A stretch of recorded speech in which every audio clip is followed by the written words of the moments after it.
Liar, liar, pants on fire. Anybody ever heard that phrase in English? Okay, not as common. Obviously, it's based on English since it rhymes. Very popular in English-speaking countries. This is what children say when someone tells a lie about them. Liar, liar, pants on fire. Hear that in our home quite a bit. The scenario usually goes like this. You're playing with your brother or sister, and you're having a good time together, but that never lasts forever. You start a fight with each other, and he says something that's not true about you. And when that happens, that child's best defense is to say, liar, liar, pants on fire. Then they go to mom and dad and try to plead their case to try to get their brother or sister in trouble. Okay. Acts 24, that's where we're at today. I mentioned liar, liar, pants on fire because Acts 24, this is the adult version of liar, liar, pants on fire. Paul is being falsely accused by his Jewish brothers, and they lied about what he said and did to get him in trouble with Felix, who was the governor of Israel. But obviously these weren't children, these were adults, and Paul acted like a mature adult in this situation when someone lied about him. It's important because at one point or another, somebody's going to tell a lie about you. Not just to you, but to somebody else.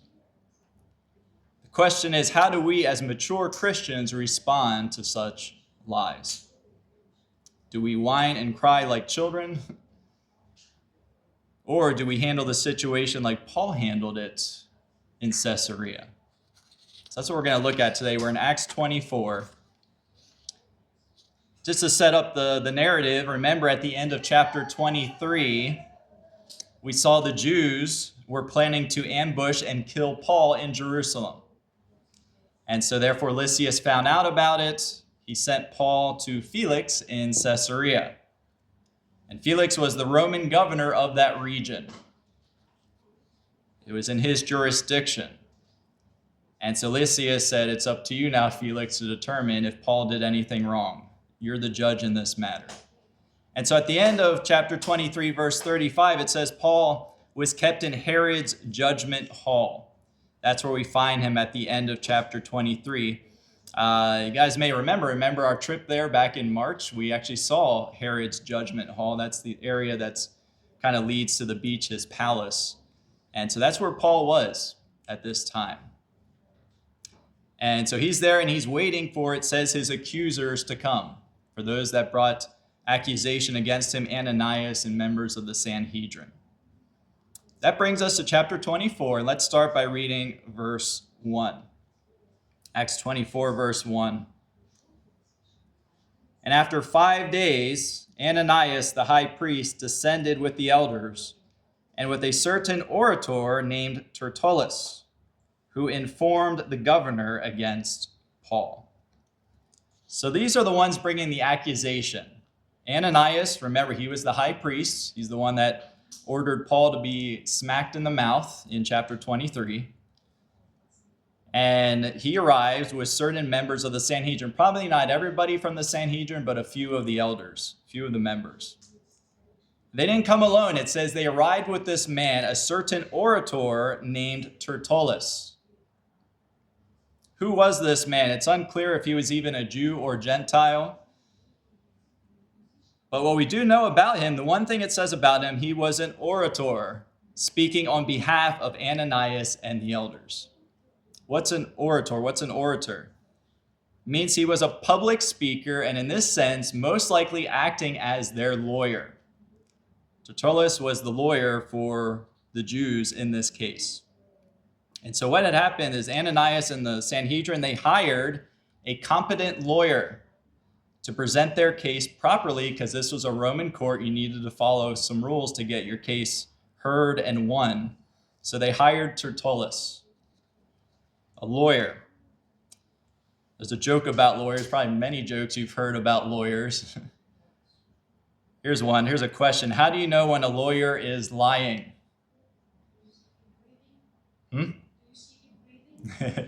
Close, yeah, you could say that. When his mouth is moving, typically.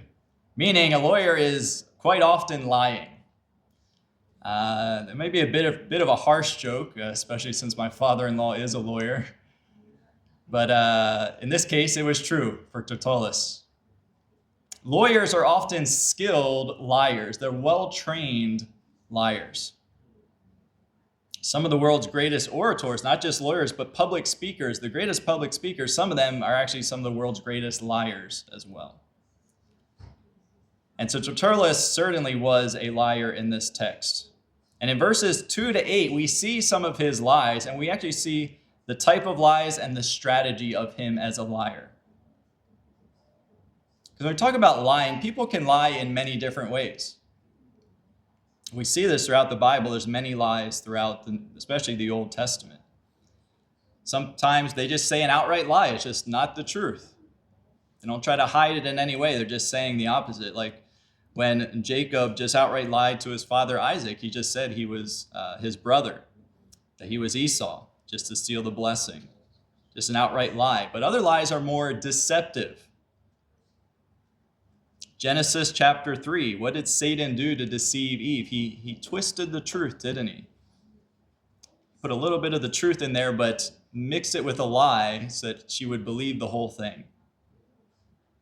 This type of liar mixes truth with lies to get them to believe the entire thing they're saying, the entire lie.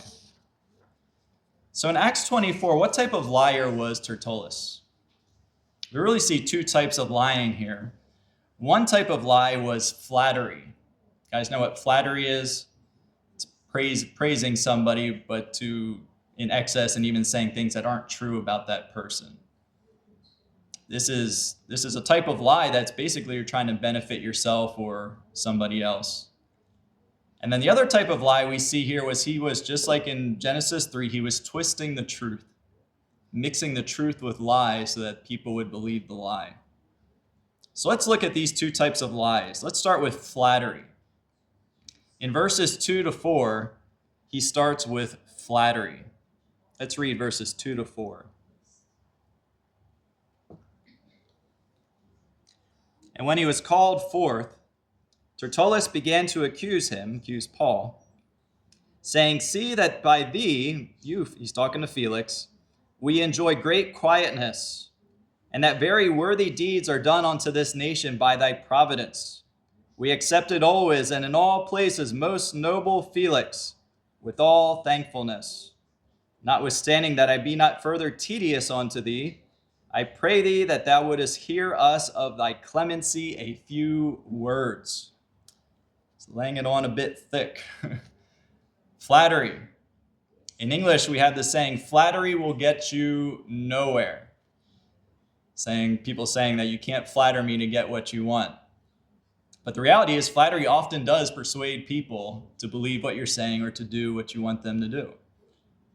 What is flattery? Flattery is false praise for somebody. It's an attempt to appeal to somebody's vanity. They want to hear the flattery. They want to hear the good words about themselves. And it's a type of lie that benefits the person using the flattery. But how does the Bible speak about flattery? Proverbs 29:5, what does it say about the one that flatters? Proverbs 29, verse 5. It says, "A man that flattereth his neighbor spreadeth a net for his feet." Okay, a man that flatters his neighbor spreads a net for his feet. Means something not good is going to happen to the one who flatters his neighbor. In the biblical Hebrew, the word for flatterer has to do with making smooth. Okay, in English, we call someone a smooth talker. They know how to say something to make you feel good about yourself just so that they can get something out of you. You tell a person what they want to hear, so they give you what you want, even if what you're telling them is a complete lie. So flattery, the Bible does not speak high of it. It is a type of lying. Yet flattery was commonplace in Roman court. In the Roman court of law, the mindset was, if I can win the judge over with my flattery, I have a better chance of winning the case. So Tertullus starts by praising Felix for being a good leader who kept the peace, a man who was kind to the people.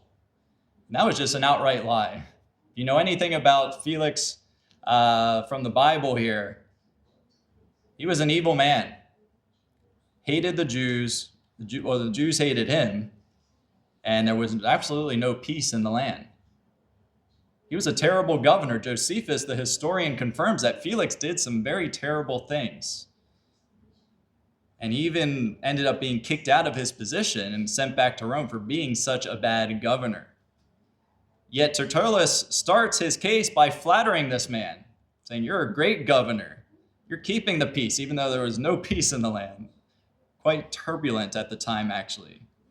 Yet he starts by telling an outright lie. He flatters him, calling him most noble Felix in verse 3. There was nothing noble about this man. He was just trying to lie to him to get him to judge favorably in his case. So that's the first type of lie we see here with Tertullus, flattery. The second type of lying is with him twisting the truth. He tells several, let's call them half-truths in his case. He mixes truth with lies to try to persuade Felix to believe the lie. In verses 5 to 8, Tertullus makes his case, and as he does so, he accused Paul of basically two crimes. And to convince Felix of these two crimes he was guilty of, he twists the truth. He tells a lie, a well-crafted lie. Tertullus basically made two accusations against Paul. One was a civil crime against Rome, civil crime. The other was a religious crime, a crime against Judaism. So the first claim that Tertullus makes against Paul is that he's someone who starts riot. This was a civil crime. He was a riot starter. Let's read verse 5. What does he say about Paul? So he's already tried to butter up Felix, and now he goes into his argument, his case. He says, "For we have found this man," so you can almost imagine him there pointing at Felix, or at Paul. "For we have found this man a pestilent fellow, and a mover of sedition among all the Jews throughout the world, and a ringleader of the sect of the Nazarenes." So this was a serious claim against Paul, something that Felix had to take seriously because he's in charge of keeping the peace. And so he Tertullus starts by calling Paul a pestilent fellow and a mover of sedition. He's basically saying here Paul's a pest, and who's starting, when a mover of sedition means he's starting riots among the Jews. The word pestilent actually means diseased, has to do with being diseased. He's trying to make the point that this man, Paul here, he's a disease in our society, troublemaker, and he must be eliminated to stop all these riots that are happening, especially among the Jewish people. And Tertullus, he had to have known that Felix had a history of executing those who started riots. And I believe he was probably hoping that if he could make his case strong enough, he would see that Paul is just like those other troublemakers, and he deserves to be executed as well. Because he's a pestilent fellow and a mover of sedition, just like the others. Also, he says in verse 5 that Paul is a ringleader of the sect of the Nazarenes. It's interesting here, this is the only place in the New Testament where Christians are called or labeled as Nazarenes. It's possible, why would he use this word? It's possible he was trying to now give them a different name because everybody knew them as followers of the way or followers of Yeshua. But by giving them this different name of Nazarenes, maybe he was trying to separate them from Judaism, from the Jews. Because up to this point, Christians were just viewed as a subgroup of the Jews, of Judaism. And that was okay in Rome. Because Rome said Judaism is an authorized religion. If the Christians are just a subdivision of that, it's okay if you want to practice that in the Roman Empire. But by calling Christians a sect of the Nazarenes, Tertullus may have tried to do this to convince Felix that Paul was starting a new unauthorized religion in the Roman Empire. Something that was completely different from what the Jews practiced. In fact, the word sect here in verse 5 means heretical sect. Heretical sect. When Paul makes his defense down in verse 14, we see the word heresy. It's actually the same Greek word in verses 5 and 14. So he's saying not just a sect of the Nazarenes, it's a heretical sect. He was saying that Christians are a group completely different from the Jews. And they are actually going against what the Jews believe. So therefore, Paul is leading a new religion that isn't authorized by the Roman Empire. He's the ringleader. He's the leader of this new group. And this is actually, as we see in history, when did the church really start getting persecuted under the Roman Empire? It's when they really realized that this was something different from Judaism. Once it became clear that Christianity was something different than what the Jews were teaching, that's when persecution really came from the Romans towards Christians.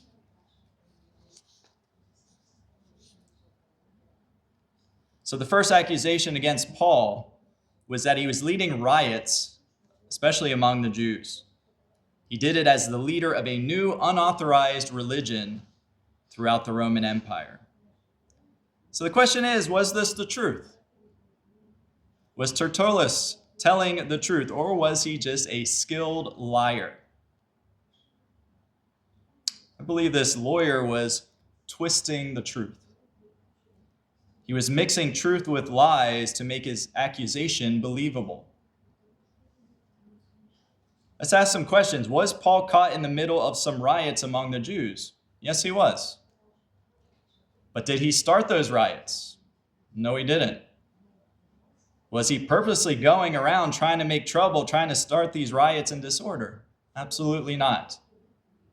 He simply preached the message that the Jews and others did not want to hear, so they started the riots.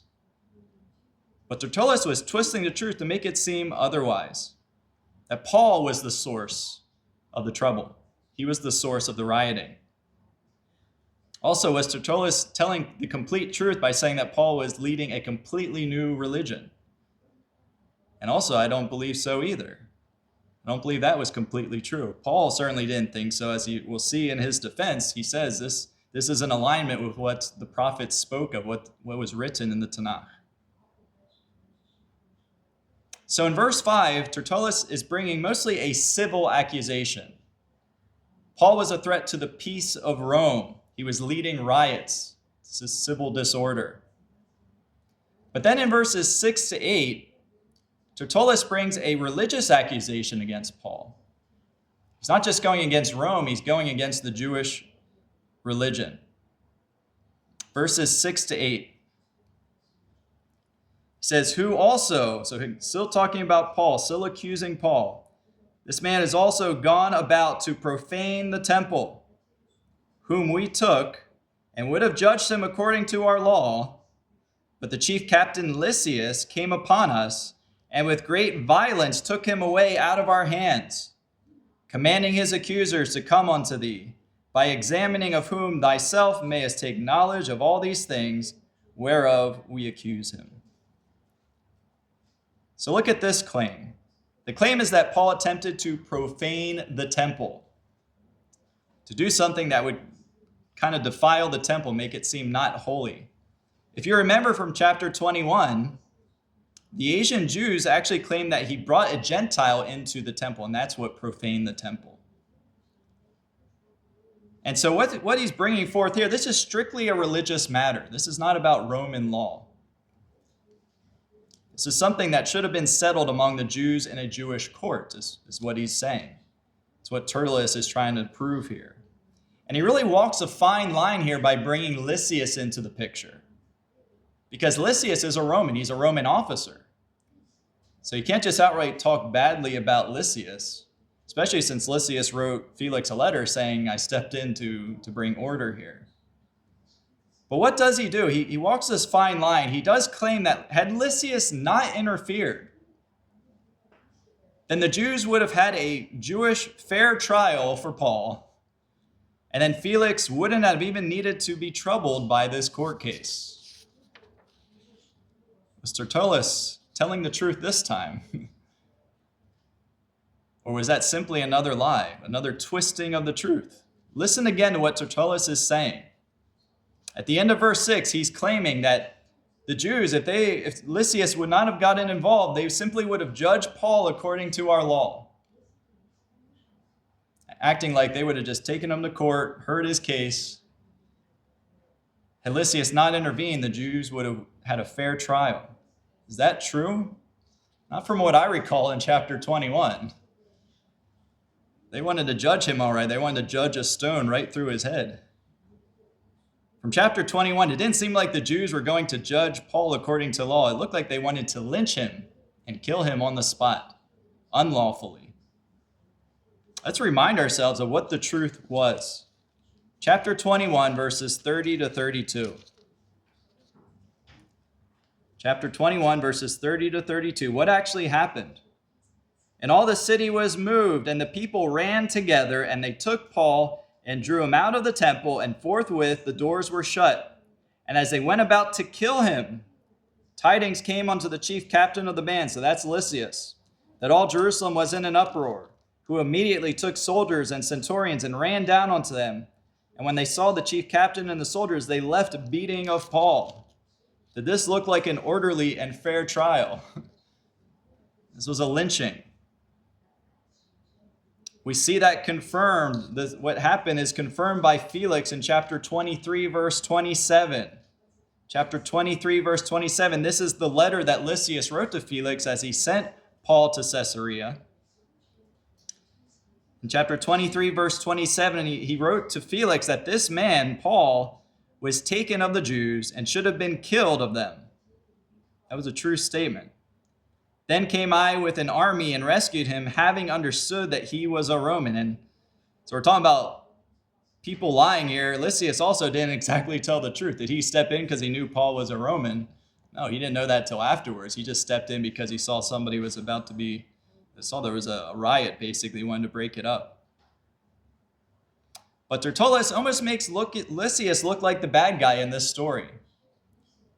He makes it sound like the Jews would have just had a nice, fair, calm trial. Paul would have been judged properly if only Lysias would not have interfered. Not true. But this was Tertullus's case. He presented a well-crafted lie to Felix. This lawyer was a skilled liar. He started with flattery. Flattery is just an outright lie, telling things about Felix he was happy to hear, but were in no way true about him. And then he twisted the truth to make it look like Paul indeed was guilty of these laws, so appealing to Felix that these things need to be judged by you to uphold justice. How did Paul respond to these lies? I want to look at Paul's response to these lies, but before we do that, let's turn to Matthew chapter 10. Because in Matthew 10, Yeshua promised that this exact scenario would happen to his disciples.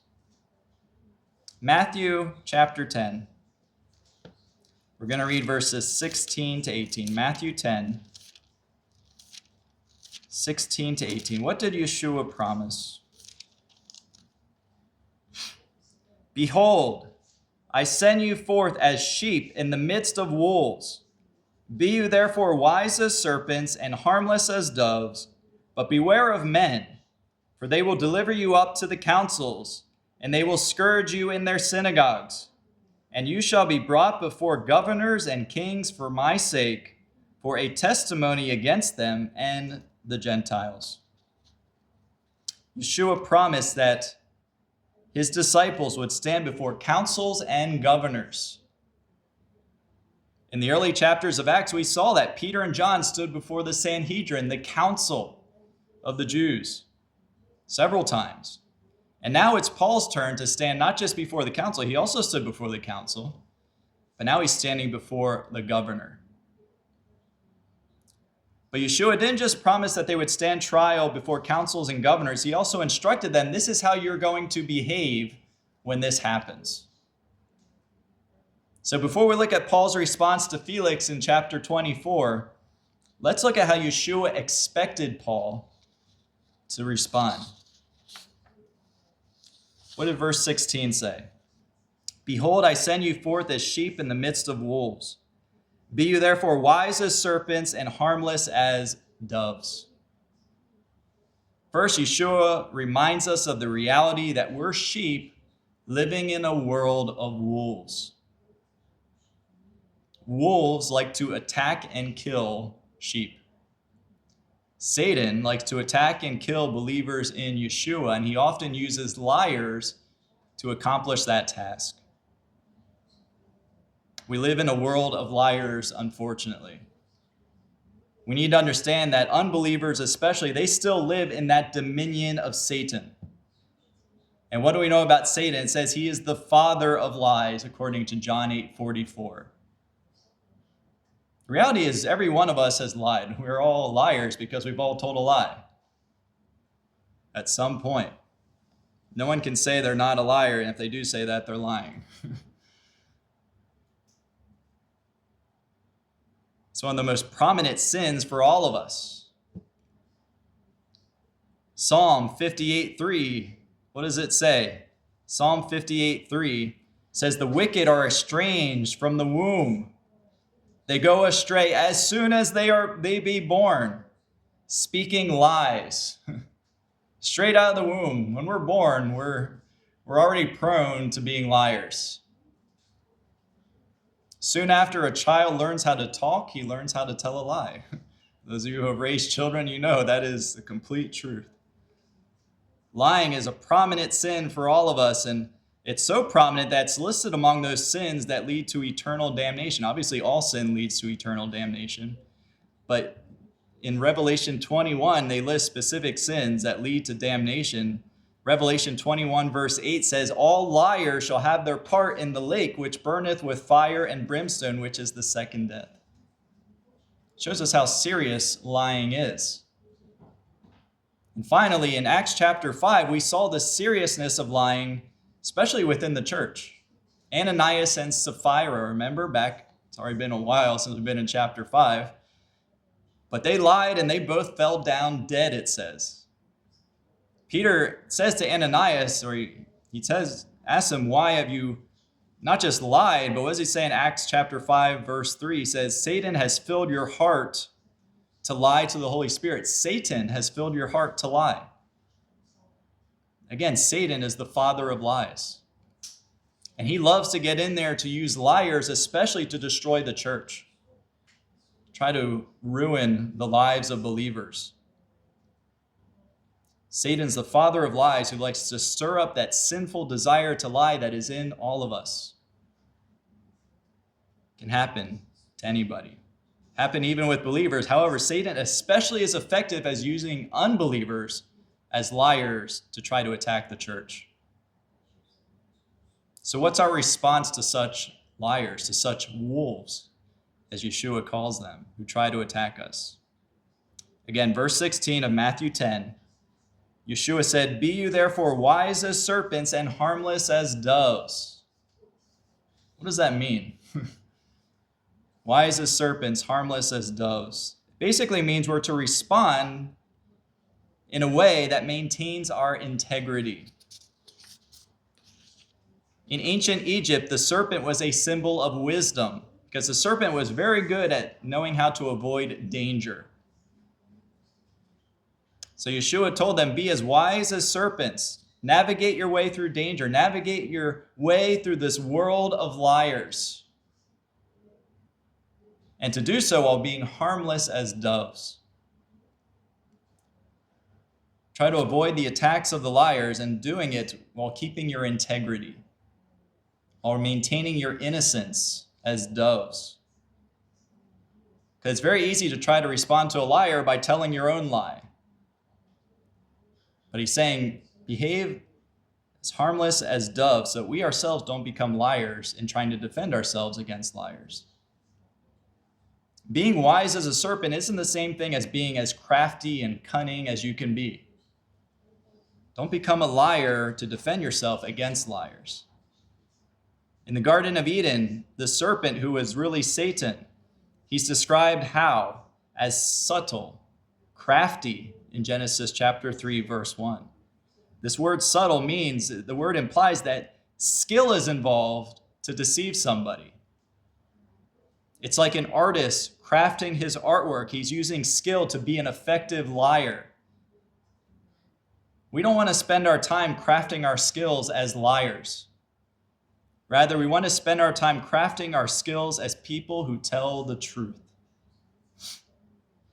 So when someone lies about us, we must respond with the truth. And in verses 19 and 20, it's still in Matthew 10, verses 19 and 20, Yeshua tells us something else. We're to respond wise as serpents, harmless as doves. But also, verses 19 and 20 says, but when they deliver you up, take no thought how or what you shall speak. For it shall be given you in that same hour what you shall speak. For it is not you that speak, but the Spirit of your Father which speaketh in you. So as we face those who accuse us, those who lie about us or to us, we must remember that as we look to figure out what we should say in such a situation, that the Holy Spirit is there to help us. He's there, like we saw last week. God is there standing by us in our trials. So when someone tries to attack us with lies against us, our first thought should be, Lord, help me to know how to respond, what to say. Give me the words to speak. Let me respond wise as a serpent, but harmless as a dove. Let me not get caught up in this sinful desire to lie, to attack my liar with my own lie. Let me respond with the truth, but to do it wisely. Not only to give me words to speak to defend myself, but give me words to speak to then turn this into an opportunity to be a testimony for the gospel. That's what he said. That's what he was saying there in the end of verse 18. That it would be turned before a testimony against them and the Gentiles. That situation would be turned to be an opportunity to be a good testimony by how we respond. When someone lies about us, we don't want to just defend ourselves, but also always thinking, how can I work the gospel into this situation? How can I be a good testimony even to those who have lied against us? So as we go back to Acts 24, so we just thought about what Yeshua said, how we should respond in such situations. Was Paul's response in alignment with what Yeshua said in Matthew 10? First, notice that Paul did give a response to those lies against him. Verse 10, back in Acts 24. Verse 10, Paul starts by saying, I do the more cheerfully answer for myself. Because Felix basically says, Paul, it's your turn to speak. And Paul says, I'll speak and I'll do it cheerfully. I'll answer for myself. It means Paul didn't just take all the lies against him and then stayed silent. He said, I want to say something. When somebody lies against us or about us, it's important that we don't keep silent. We need to speak up to defend the truth. Because if we don't, what happens? That lie is very prone to growing and spreading and doing more damage. Lies will damage our testimony if they're not refuted with the truth.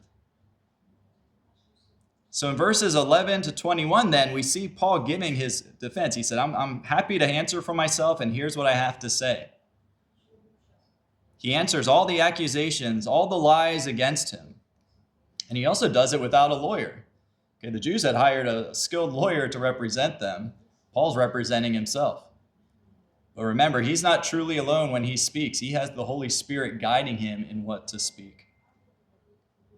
So Tertullus had presented his case as a skilled liar, and now it was Paul's turn to speak as a skilled follower of Christ, as a wise serpent and as an innocent dove And all he does is simply tell the truth.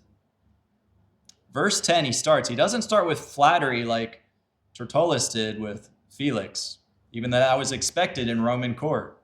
Instead, he says something, it's just the fact.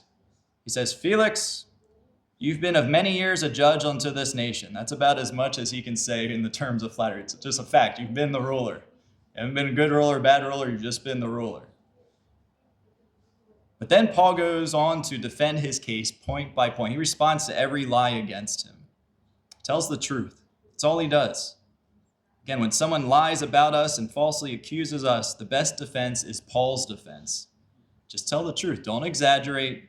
Don't embellish it. Just tell the truth. In American courts, when you go and you testify as a witness, you've probably seen this on movies or TV shows. What do they put their hand on the Bible and they say, I swear to tell the truth, the whole truth, nothing but the truth. They used to say, so help me God. I don't think they even say that anymore in court. But they promise to tell the truth and the whole truth. And that should be our attitude. Even if we're not in court, whenever we're confronted by a lie, we should be committed to telling the truth and the whole truth. Committed to defending ourselves in any situation. Paul simply defended himself by telling the truth. What does he say? In verses 11 to 13, Paul says he didn't start any riots.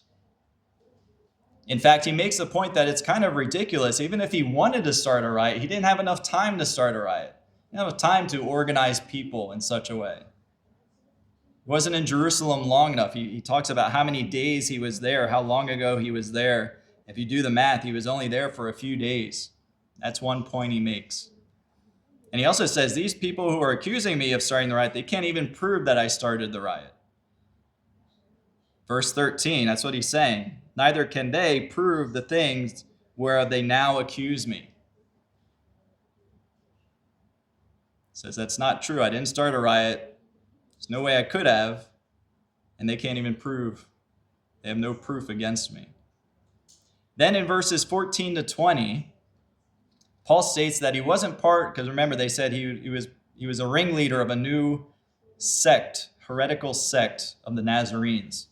And also they claim that he profaned the temple. These were really both things regarding his faith, in their terms, religion. So what does he say in verse 14? What's his defense? How does he tell the truth? But this I confess unto thee, that after the way which they call heresy, so again, in the early days it was called the way, he says the way, which we see later on, Felix was familiar with the way. After the way which they call heresy, so worship I the God of my fathers, believing all things which are written in the law and in the prophets. Paul's basically saying here what Tertullus over here is calling heresy, I'm telling you this is the true worship of God. So all what I do as a Christian, is what Paul is essentially saying, is all according to what was written in the Bible, the Tanakh and the prophets. Also, Paul said he didn't even come to Jerusalem to preach. He didn't, what normally starts the riot is he starts preaching. Paul didn't even have to preach in this case, and they still started a riot. Why did Paul go there? It says in verse 17, he was there to give alms and offerings. Alms and offerings, it seems like part of it was the offerings he had gathered from the churches in Asia Minor that he was coming to give. And the alms may also, or the offerings may refer to, remember the 4 Jews he was going to pay to cover their vows. We talked about that. So he wasn't even there to preach, to start a riot or anything. He was just there to give money. And yet a riot still started. It wasn't him that started the riot. It was the Asian Jews who started the balagan, right? And who Paul also points out, these Asian Jews who were the main accusers, they weren't even there at the trial. Okay? They were the ones who accused Paul of profaning the temple. Remember? But Paul says here in verse 19, basically, where are they? Why aren't they here at this trial? They should be here if they have aught against me, it says in verse 19. Why weren't they there? They weren't there because they knew they had no way to prove what they said. They couldn't prove their case. They were also liars. But they knew better than to try to come and be liars in Roman court. The bottom line was that Paul did nothing wrong as a Roman citizen, nor did he do anything wrong as a Jew. Rather, he was on trial for his belief that Yeshua rose from the dead. That's the crux of the whole matter. And he makes that conclusion in verse 21. Paul is amazing. He always finds a way to bring it to the gospel. It's not just about defending himself. Again, it's about how do I turn this into an opportunity to be a testimony for the gospel. What's his conclusion in verse 21? Saying after all this, after he proves his points, he responds to the lies just by telling the truth. He's not starting riots. He's not part of this new unauthorized religion. But he says in verse 21, here's the real reason I'm here before you, Felix. Except it be for this one voice or this one thing, and that's that I cried standing among them, touching the resurrection of the dead. I am called in question by you this day. He's there because of the resurrection. They do not believe in Yeshua's resurrection. Paul, after truthfully defending himself against the lies of the enemy, closes with a testimony of the true reason why he's there. He's essentially saying, Felix, the real reason I'm standing before you today is because I believe in the resurrection of Yeshua. I'm not a troublemaker who starts riots. I'm not part of a new heretical religion. I haven't even profaned the temple like they say. Rather, I'm standing here today because I'm a preacher of Yeshua and his resurrection.